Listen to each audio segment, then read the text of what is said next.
The most trustless name in news.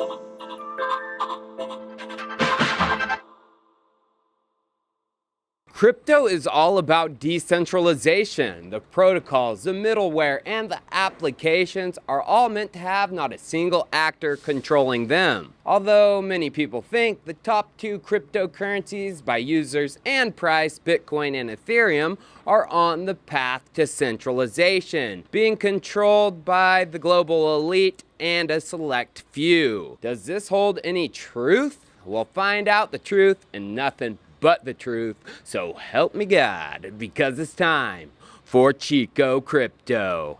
Bitcoin, it's an asset that started the decentralization of money and value. Satoshi launched the Bitcoin protocol, and anyone with a computer could join the network and begin mining Bitcoin, securing the network. This made Bitcoin unstoppable, as government officials couldn't ban computers nor software. Although over time, is Bitcoin being controlled by the few and not the many? Well, to answer that question, let's start with how the Bitcoin network is secured through mining. When Bitcoin was first launched in 2009, mining was done with computers and their CPUs, central processing units. But this changed within a year of Bitcoin's launch because Bitcoin started to have monetary value, and money drives innovation. By the time Bitcoin's price only reached 10 cents in October of 2010, the first mining device leveraging graphics processing units, GPUs, was developed. Many people around the world had a GPU in their computer, thus Bitcoin stayed highly decentralized while the hash rate and mining difficulty grew. In 2011, FPGAs were remodeled to mine Bitcoin, although this didn't catch on as it was extremely hard to program these, and they didn't provide that much more hash power than a GPU. The big innovation came in 2013 when ASICs were created. This was an entirely new machine that was optimized to mine Bitcoin. Its only function was to mine Bitcoin. This provided drastic increases in hash power. As we can see, after their creation, the mining difficulty, thus the hash rate, exploded once again. But the invention of ASICs led to the distributed nature of Bitcoin mining becoming more centralized, as these machines were costly, expensive to run, and a sole company, Bitmain, had a monopoly on their creation, selling them to their Chinese friends first before the global public. Also, mining pools were created due to the difficulty being so high. By joining a pool, you had a better chance at mining a block than just solo mining yourself. Mined blocks equals revenue, so miners, if they wanted to make any money, needed to join a pool. 1 year after ASICs were created, Bitcoin saw its first centralization threat. A mining pool called Ghash controlled 50% of the network, and if they gained 51%, the pool could have theoretically pulled off a 51% attack on the network.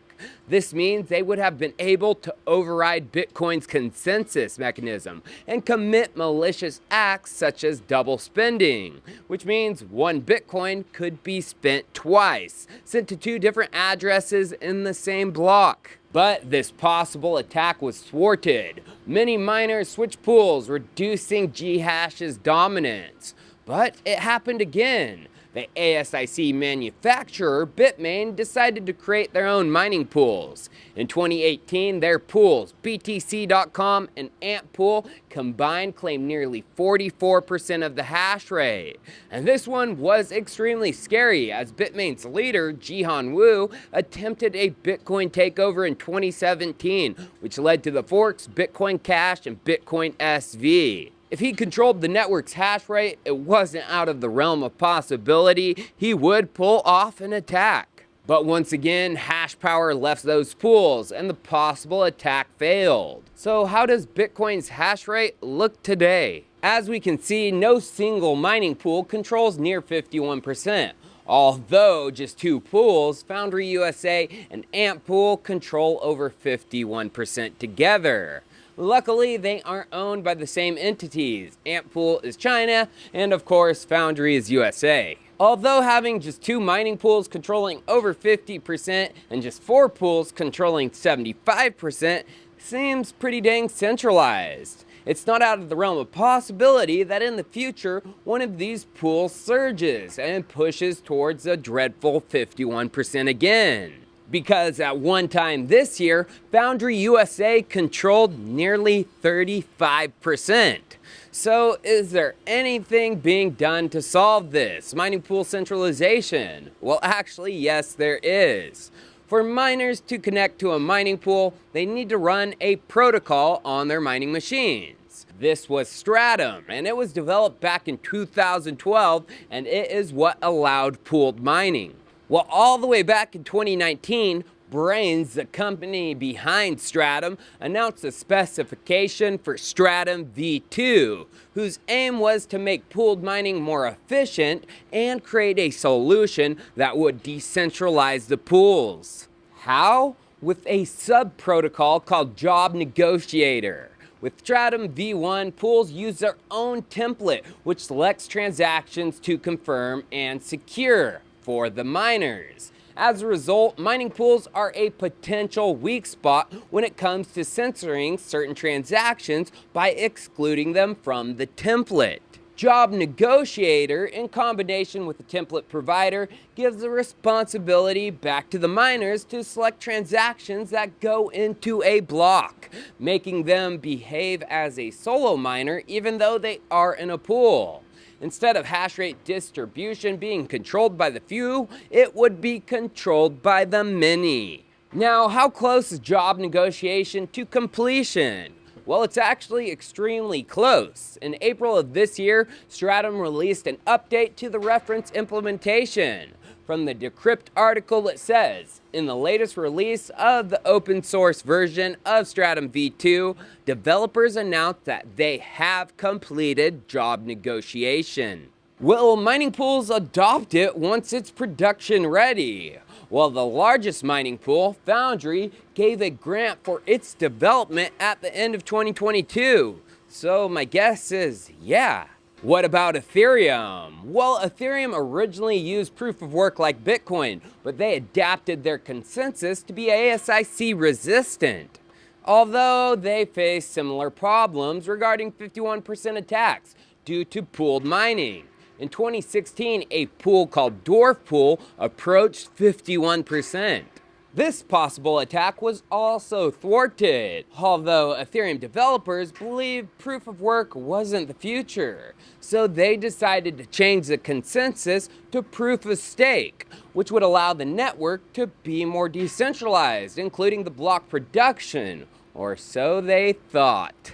As we can see, Ethereum mining distribution just before proof of work was switched off was actually more distributed than Bitcoin's current distribution. With proof of stake, this is the distribution they thought would take place. No single entity controlling more than 10%, and solo stakers controlling the majority of the network.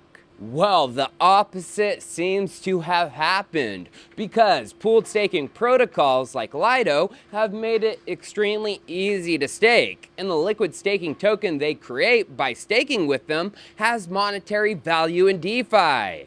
Lido currently controls nearly 1/3 of the network, while Solo control less than 30%. Lido in the past has controlled 35%. It's becoming a pain in Ethereum's decentralization side. But it's not only centralization of Ethereum and staking pools that's becoming a problem, it's centralization of where these staking nodes are run. The Bitcoin mining protocol runs on the ASIC used to mine Bitcoin. You can't mine Bitcoin in the cloud. Although Ethereum nodes can be run in the cloud with centralized cloud providers like AWS. And if you didn't know, nearly 60% of Ethereum nodes are run in the AWS cloud. And finally, Ethereum has layer 2s for scaling, but many of these are currently centralized. The layers have a sequencer responsible for verifying, ordering, and compressing those transactions into a package that can be shipped down to the Ethereum chain. This means sequencers control transactions, and they can censor them if they want.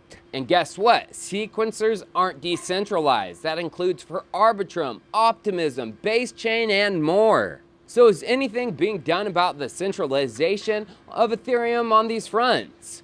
Well, Vitalik spoke on a 51% attack on ETH in 2020. He said, "We need to get past the myth that it's fatal if one entity gets enough to 51% attack proof of stake. The reality is they could attack once, and then they either get slashed or, if censorship attack, soft forked away and inactivity leaked. And they lose their coins so they can't attack again." What about node centralization in the cloud? Well, actually, yes, something's being done with Ethereum client statelessness, which removes the reliance on centralized service providers to verify activity on the network. And as we can see, state expiry, aka statelessness, is on the ETH roadmap.